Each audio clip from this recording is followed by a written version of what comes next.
What's up mga bay? Kamusta? Kamusta sa inyong lahat? Kamusta sa buong Pilipinas at sa buong mundo? So, meron na naman tayong panibagong vlog, panibagong pag-uusapan, no?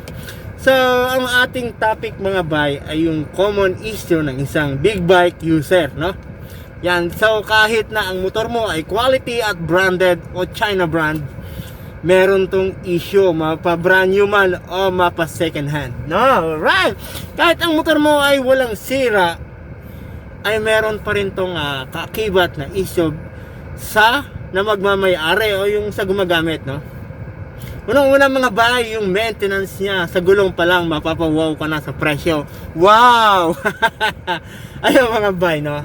Na sa experience ko lang nung ako ay magka big bike, talagang sabi ko, wow! Wow! Talaga wow na wow, no? Yan.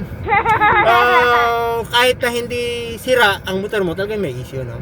Halimbawa lang magpapa-maintenance ka sa iyong motor, pero sa mismong lugar mo ay wala silang walang big bike expert, no? Dahil sa hindi ordinary ang iyong motor, hindi ka pwedeng basta-basta na lang mag-maintain sa mga shop na mas sanay silang gawin ay yung mga underbone. So dahil nga hindi ordinary ang big bike, hindi siya basta-basta, kailangan natin humanap ng shop na sanay sa pasikot-sikot ng katawan ng isang big bike, no? Ayan, hanggang sa kasukasuhan, no? So ang pinaka ano lang naman sa big bike, pinaka minor ng sa big bike ay yung bibili ka lang ng langis o change oil, yan, no? At yung kung may oil filter man yun, bibili ka na lang sa shop o sa kasa kung saan mo siya kinuha, okay, no? So may mga ano pa na halimbawa ikaw ay tiga Bulacan at ang kasa, kung kasa maintain ka, ang kayang gumawa ng motor mo ay nasa Maynila, no? Malayo. So kailangan mo pang mag-travel papunta doon sa may mga marunong gumawa ng big bike o sa kasa na mas sanay sila sa mga big bike. Kasi may mga kasa na kahit kasa sila, hindi nila kayang gawin yung motor mo dahil naka-assign lang sila sa mga underbone o sa mga scooter, ayun, no? So issue na, no, na malayo. So kailangan mo talagang i-accept sa sarili mo once na may big bike ka. Kasi dito sa Pilipinas, dito sa Metro Manila, around Luzon, ilan lang naman ang shop na may kaya o may kakayahan na mag-check o mag-maintain ng isang big bike, no? Lalo na pagka talagang high-end ang iyong big bike, ang iyong motor, no? Yan, so yun, unang-una yun, yung kailangan mong magbigay ng oras sa kanya. At may time pa na hindi kayang tapusin ng isang araw yun, no, di ba? Yun, alright. So yun ang mga issues sa kanya. Kailangan mo mag-travel, kailangan mong tisin. Yan, kung brand new ang motor mo, kailangan mo talagang sa kasa mo lang siya dadalhin dahil siyempre may warranty pa yon. Hindi ka pwedeng basta magpagawa na lang sa labas kasi para hindi ma-avoid yung warranty, no? Kailangan mo pa mag-travel. So marami akong napanood niyan na kailangan pa nilang trumavel dito, doon para ipa-check ang kanilang motor, lalo na pag may mga diferensya, may mga sensor, may mga sira na hindi nasa-solve kung saan ka malapit na kasa, kailangan pandalhin doon, no? Yun. So sa mga China brand naman, lalo na kapapasok lang dito sa Pilipinas, minsan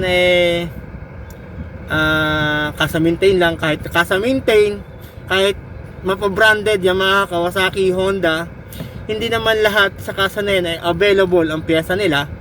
So o-order pa sila sa mismong planta para sa iyo, no?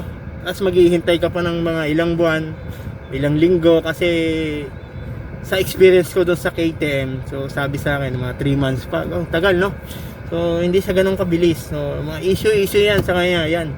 So kung ready ka na sa big bike at nice mong bumili, yan, kung yun ang mga issue sa mga big bike user, no? Gusto mag big bike, kahit na ikaw ay may big bike na, may mga time din na ang motor mo ay natitenga dahil walang pyesa, no?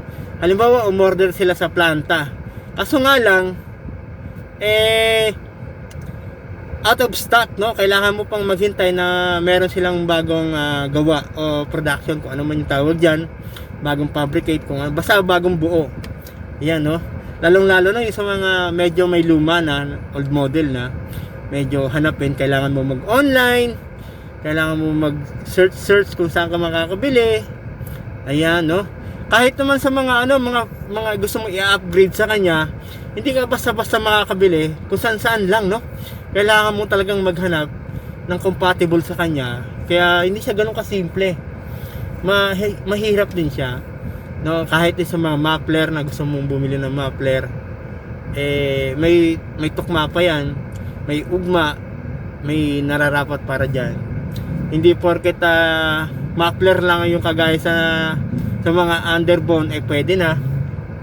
Hindi, kasi siyempre, no, yung pang 150cc kakabit mo sa 400 o more than pa, isang bomba lang siguro yung wasak na yung pipe. Ayun, kailangan mo talagang gumastos din, maglaan ng oras mo. Yan ang mga issue dyan, mga bay. Kung hindi naman kasi lahat ng sira ay issue na. So meron ding issue na kahit na walang sira may issue, no? Yan ang issue sa isang owner. Ewan ko lang, sa opinion ko lang to mga bay, nasa inyo yan kung paano nyo i-accept yun. Yun. At siyempre, yung kailangan mo pang, kung halimbawa yung parts, yung gusto mo i-upgrade, wala dun sa suking tindahan na basta-basta natin nakikita kung saan. Hindi, no? Saka yan, hahanapin mo siya, magtiyaga ka talaga maghanap. Mayroon pang mga meet up o mga lalamove, padadala pa sa'yo, yan, no? So kung ready ka na at kung balak mo talaga na mag big bike, so itong sinasabi ko dapat i-accept mo na sa iyo. Meron kasing mga natin mga katropa natin na nakapag-ipon nung para sa big bike nakabili, pero sa maintenance ba, paano? Ready na ba? Oo. So pag basta na bumili ka ng big bike, kailangan ready ka na rin sa magiging maintenance nun. Mapa branded, mapa second hand, mapa China brand, kailangan mo paghandaan yan. Kahit na gaano ka quality ang iyong motor, meron tong magiging issue. Once na lang ikaw nagtaob ka, nabasag yung fairings o yung kabilang side, yun, issue na yun sa kanya. Kaya na yun, kailangan mo talagang alagaan at paghandaan kung gusto mo talagang mag big bike, no? Ayun mga bay, sana meron kayong naintindihan dito sa ating usapan, no?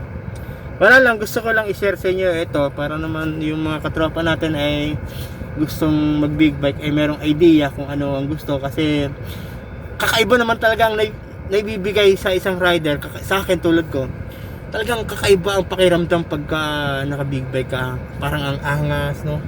Ang dating astig, no? Diba? Ganun. So lahat naman tayo nangangarap na magkaroon talaga. Meron din naman na sa 150 sapat na. Meron din, pero ang karamihan talaga nangangarap na magkaroon. Lalo na pagka inline 4, no? Yan. So ayun. Hope na nagustuhan nyo itong ating kwentuhan mga bay. So, wala lang, nagbigay lang ako ng opinion ko para may update lang tayo sa vlog natin. So ayun mga bay, ito nga pala si Born to be Ride. Huwag nyo kalimutan na ako ay supportahan, i-like, share, and subscribe, at para lagi kayong updated dito sa ating kwentuhan at mga panibago natin pag-uusapan tungkol sa mga issue ng motor, click nyo lang yung notification bell para updated kayo sa next na ikukwento ko sa inyo issue ng mga big bike. Alright, ito nga pala si Born to be Ride.